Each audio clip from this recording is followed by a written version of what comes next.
Quinta-feira, 16 de fevereiro. Meu querido irmão, minha querida irmã, estamos entrando na sua vida e muito gostaríamos de entrar no seu coração para aí semear a palavra de Deus, que é sempre a grande orientação para a nossa vida. Nesta quinta-feira da sexta semana do tempo comum, a liturgia nos apresenta o Evangelho de São Marcos, capítulo 8, versículos de 27 a 33. Naquele tempo, Jesus partiu com seus discípulos para os povoados de Cesareia de Filipe. No caminho, perguntou aos discípulos: Quem dizem os homens que eu sou? Eles responderam: Alguns dizem que tu és João Batista, outros que és Elias, outros ainda que és um dos profetas. Ele então perguntou: E vós, quem dizeis que eu sou? Pedro respondeu: Tu és o Messias. Jesus proibiu-lhes severamente de falar a alguém a seu respeito. Em seguida começou a ensiná-los, dizendo que o Filho do Homem devia sofrer muito, ser rejeitado pelos anciãos, pelos sumos sacerdotes e doutores da lei.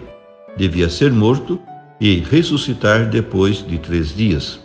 Ele dizia isso abertamente. Então Pedro tomou Jesus à parte e começou a repreendê-lo. Jesus voltou-se, olhou para os discípulos e repreendeu a Pedro, dizendo: Vai para longe de mim, Satanás. Tu não pensas como Deus, e sim como os homens.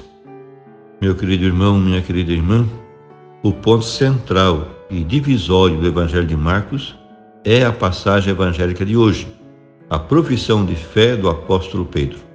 Por um lado, culmina a autorrevelação de Jesus.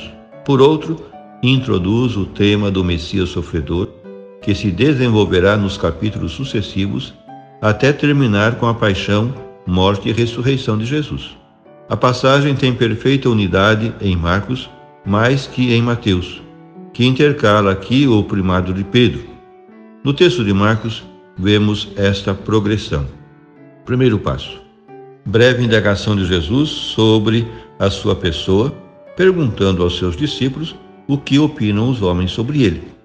O povo simples, impressionado pela personalidade, doutrina e milagres de Jesus, crê que é um profeta indiscutível.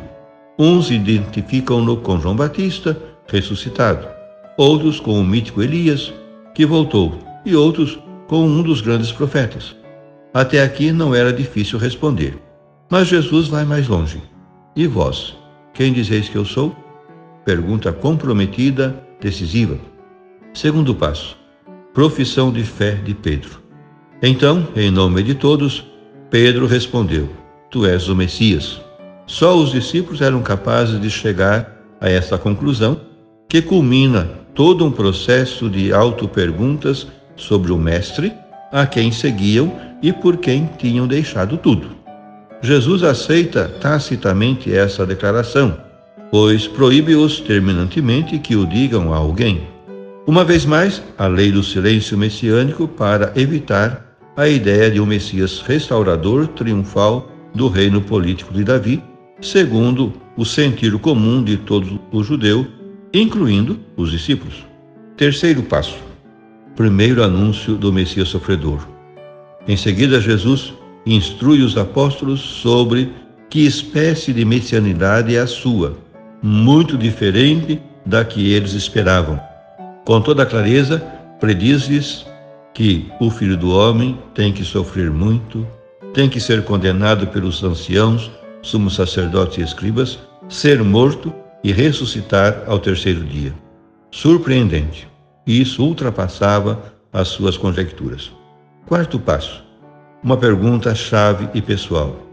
Das duas perguntas que Jesus faz na sondagem de opinião, a que mais lhe interessa é a segunda: E vós, quem dizeis que eu sou? Interrogação que continua em aberto hoje como ontem, esperando a resposta de cada um de nós. É a pergunta central da religião cristã, pois contém o fundamento da nossa fé e a razão da nossa vida e conduta. Em quem acreditamos? Pergunta a que temos de responder pessoalmente com absoluta sinceridade, conscientes de que, na resposta, reside o ser ou não ser cristão. porque não se fica no periférico, antes toca o núcleo da fé e do seguimento. A pergunta sobre Cristo admite hoje, entre outras, essas 3 formulações vistas de diversos ângulos. Primeiro, quem é Jesus em si mesmo? A sua pessoa, doutrina, obra e missão? Segundo, quem é Jesus para mim? E terceiro, o que significa para o mundo atual? Para a primeira pergunta, bastaria uma resposta teologicamente correta. Por exemplo, a do credo, a do catecismo e, inclusive, a de uma aula de religião. A segunda exige resposta mais comprometida, que supõe vivência pessoal. Resposta em profundidade que não se satisfaz com fórmulas já feitas, sejam bíblicas, como a profissão de fé de Pedro, ou de teologia dogmática, cuja síntese mais completa temos no credo ou profissão de fé que proclamamos na missa. Responder satisfatoriamente ao terceiro ponto implica, para além disso, a projeção evangélica e missionária que de Cristo é oferecida pela comunidade eclesial e seus membros. A imagem de Cristo que nós, cristãos, refletimos é decisiva para que o mundo acredite nele, ao ver a nossa vida iluminada pela sua pessoa e orientada para o amor serviçal, compreensão e solidariedade com os irmãos, especialmente os mais desfavorecidos. Precisamos conhecer Jesus a fundo e amá-lo com paixão, sabendo cada vez mais da sua pessoa, meditando o seu evangelho e falando com ele na oração. Cristo vive hoje como ontem, porque é uma pessoa viva e do presente. Pois bem, somente a partir do amor e da amizade se chega a conhecer em profundidade as pessoas. Por fim, rezemos. Senhor Jesus, também hoje nos perguntas: que dizeis que eu sou? Quem sou para vós? Perante um mundo que prefere promessas de engano, confessamos ser Filho de Deus e Salvador do homem. A quem seguiremos, Senhor, que não nos defraude? Só Tu tens palavras de vida eterna. Acreditamos em Ti ressuscitado, vivo hoje como ontem, e estamos seguros. Vives em nós pelo Teu Espírito.